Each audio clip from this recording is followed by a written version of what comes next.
আফগানিস্তানের সাথে যে টেস্ট ম্যাচ হলো, এই টেস্ট ম্যাচ কিন্তু জসপ্রীত বুমরা খেলেনি।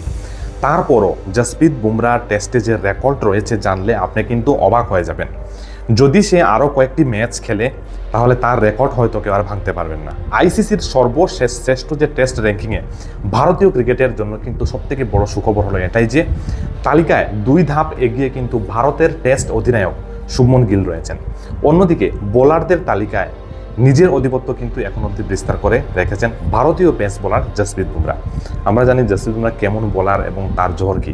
তিনি টেস্ট বোলারদের র্যাঙ্কিংয়ে 1 নম্বরে কিন্তু স্থান ধরে রেখেছেন এখন অবধি। একই সঙ্গে শীর্ষস্থান হারিয়েছেন কিন্তু ব্যাটসম্যান জো রুট। তার জায়গাতে 1 নম্বরে উঠে এসেছেন হ্যারি ব্রুক। লর্ডসের টেস্টে 56 রানের ইনিংস খেলে কিন্তু ব্রুক 869 রেটিং নিয়ে শীর্ষস্থান দখল করে রয়েছেন।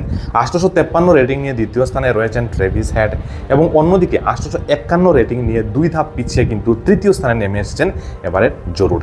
চতুর্থ স্থানে রয়েছেন স্টিভ স্মিথ এবং পঞ্চম স্থানে উঠে এসেছেন কিন্তু কামিন্দু মেন্ডিস। বাট জসপ্রীত বুমরা ভাই কী বলবো, জসপ্রীত বুমরার বোলিং এই আইপিএলে কিন্তু এত ভালো বল করেনি বুমরা, বাট টেস্ট র্যাঙ্কিংয়ে এখনও কিন্তু সে নাম্বার 1 ভারতের বোলার কিন্তু রয়েছে।